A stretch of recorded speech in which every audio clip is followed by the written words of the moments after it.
ఒక పల్లెటూరులో ఉంటున్న 2 మేకలు అడవిలోకి వస్తాయి. వాటికి ఒకచోట ఒక జింక, దుప్పి మాట్లాడుకుంటూ కనిపించేసరికి మేకలు 2 దుప్పి, జింకల దగ్గరకొచ్చి, మిత్రులారా, మేము ఈ అడవికి దగ్గరలో ఉన్న పల్లెటూరులో ఉంటాము. మా యజమాని ప్రమాదవశాత్తు చనిపోవటంతో ఇక అక్కడ ఉండలేక ఈ అడవిలోకి వచ్చాము. ఇక నుండి మమ్మల్ని కూడా ఇక్కడ మీతో పాటు ఉండనిస్తారా అని అడుగుతాయి మేకలు.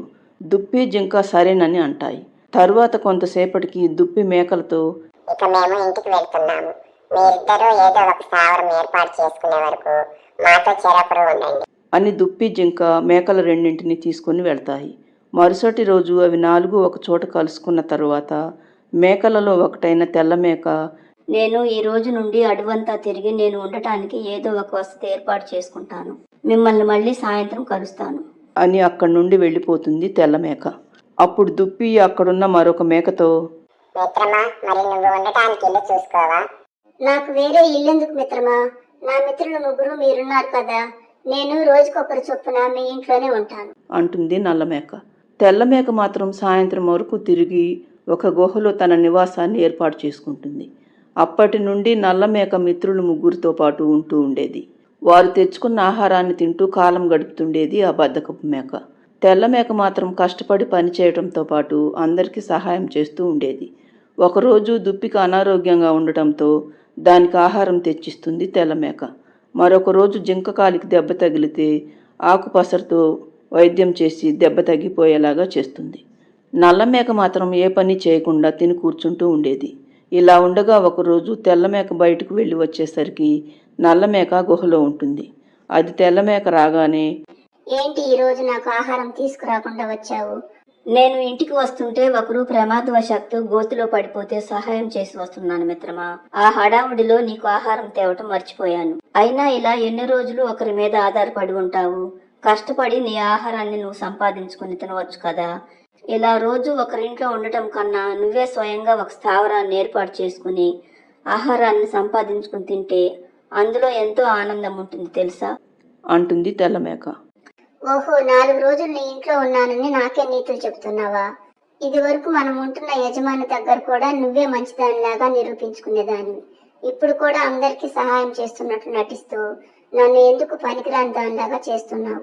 ఇప్పటి నుండి నువ్వు వద్దు, నీ ఇల్లు వద్దు. నేనిక వెళ్తున్నాను అంటూ తెల్లమేక చెప్పేది వినిపించుకోకుండా అక్కడి నుండి వెళ్ళిపోతుంది నల్లమేక. తరువాత అది దుప్పి ఉండే చోటుకు వస్తుంటే దానికి దారిలో దుప్పి కనపడుతుంది. నేను మీ ఇంటికే వస్తున్నాను మిత్రమా. నువ్వు ఈ రోజు మన స్నేహితురాలైన తెల్లమేక దగ్గర కదా ఉండాల్సింది. దానికి ఈ మధ్య పొగరు బాగా పెరిగిపోయింది మిత్రమా. ఇక నుండి నేను దాని దగ్గరికి వెళ్ళను, నీతోనే ఉంటాను. దానికి పొగరు పెరగటం కాదు మిత్రమా, నీకే బద్ధకం బాగా పెరిగిపోయింది. అది చాలా మంచిది.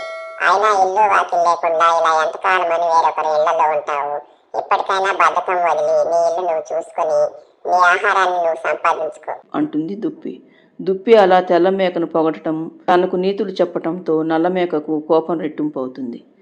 నీకు నన్ను నీ ఇంట్లో ఉంచుకోవడం ఇష్టం లేకపోతే నన్ను నీతో పాటు ఉండనివ్వకు. అంతేకాని నా ముందు దాన్ని పొగడటం మాని అంటూ మేక అక్కడ కూడా ఉండకుండా ఈసారి జింక దగ్గరకు వస్తుంది.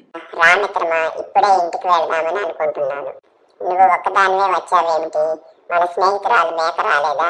ఏ మాటకు ఆ మాట చెప్పుకోవాలి. మన స్నేహితురాలు తెల్ల మేక చాలా మంచిది. మొన్న నా కాలికి దెబ్బ తగిలితే దగ్గరుండి నాకు వైద్యం చేసి దెబ్బ తగ్గిపోయే వరకు నన్ను చాలా బాగా చూసుకున్నది. అలాంటి స్నేహితురాలు దొరకడం మన అదృష్టం. దాంతో నల్లమేకకు మరింత కోపం వస్తుంది. దానికి ఇక అక్కడ కూడా ఉండబుద్దిగాక వస్తూ ఉంటే దానికి ఒక పెద్ద పులి ఎదురవుతుంది. మేకకు పై ప్రాణాలు పైనే పోతాయి. అప్పుడు దాంతో పెద్ద పులి ఏదో మాట్లాడబోతుంటే వెంటనే మేకకు ఒక ఆలోచన వచ్చి, పులిరాజా, నువ్వు నన్ను తినడానికి వచ్చావని అర్థమవుతుంది. దయచేసి నన్ను వదిలిపెట్టు. అందుకు బదులుగా నేను రేపు నాకంటే అందంగా ఉన్న మరొక మేకను నీకోసం తీసుకువస్తాను. అంతేకాదు, నీకు ఒక జింక, దుప్పి ఉండే చోటు గురించి కూడా చెబుతాను. నువ్వు వాటిని కూడా తినొచ్చు. ఇప్పుడు మాత్రం నన్ను వదిలేయి అంటుంది మేక. పులి కాసేపు ఆలోచించి, సరే, రేపు నీ స్నేహితురాలు మేకను తీసుకునిరా. జింక, దుప్పి సంగతి తర్వాత చూద్దాం అంటుంది పులి. మేక మాత్రం మనసులో, నాకు కావాల్సింది కూడా అదే. ముందు ఆ మేకను చంపితే దాని ఇంట్లో నేను ఉండొచ్చు. దుప్పి, జింకల సంగతి నాకు అనవసరం అనుకుంటుంది నల్లమేక. మరుసటి రోజు అది తెల్లమేక దగ్గరకు వెళ్ళి, నిన్న నీతో అలా మాట్లాడినందుకు నన్ను క్షమించు మిత్రమా. ఇక నుండి నువ్వు చెప్పినట్లే చేస్తాను. మన కోసం మన మిత్రులు జింక దుప్పి ఎదురు చూస్తుంటారు. పద వెళదాం అంటూ స్నేహితురాలిని నేరుగా పులి దగ్గరకు తీసుకువస్తుంది నల్లమేక. పులిని చూడగానే ఆశ్చర్యపోతుంది తెల్లమేక.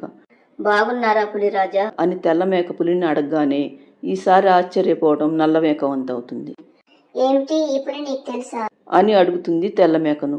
అవును మిత్రమా, నిన్న నేను ప్రమాదంలో ఉన్న ఒకరిని కాపాడానని చెప్పాను కదా, అదెవరో కాదు, ఈ పులిరాజే అని తెల్లమేక అనటంతో భయంతో చెమటలు పడతాయి నల్లమేకకు. అది వెంటనే అక్కడి నుండి వెళ్ళిపోవాలని వెనక్కి తిరగటంతో పులి, ఆగు మేక, నీ స్నేహితురాలు నా గురించి నీకు చెప్పింది. నీ గురించిన నిజం నీ స్నేహితురాలకు నేను చెప్పాలి కదా. దాని గురించి నాకు చెప్పటం ఏమిటి పులిరాజా? చెబుతాను మేక. ఈ మేక నిన్ను నా దగ్గరికి ఎందుకు తీసుకువచ్చిందో తెలుసా? నిన్ను నేను చంపి తినటానికి.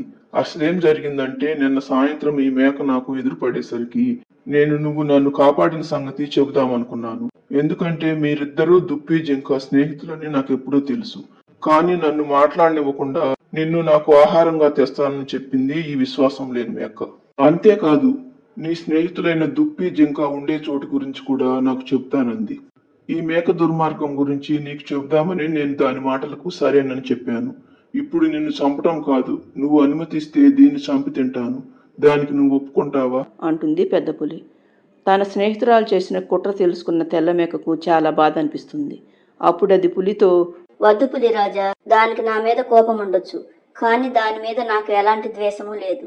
అది ఎప్పుడూ నా స్నేహితురాలే అని నల్లమేకతో, చూడు మిత్రమా, నిన్న నీకు నేను చెప్పిన మాటలు కూడా నువ్వు నీ పద్ధతి మార్చుకుంటావని. అంతేకాని నీ మీద నాకు ఎటువంటి కోపము లేదు.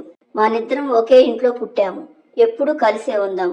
నువ్వంటే నాకెప్పుడు ఇష్టమే అంటుంది తెల్లమేక.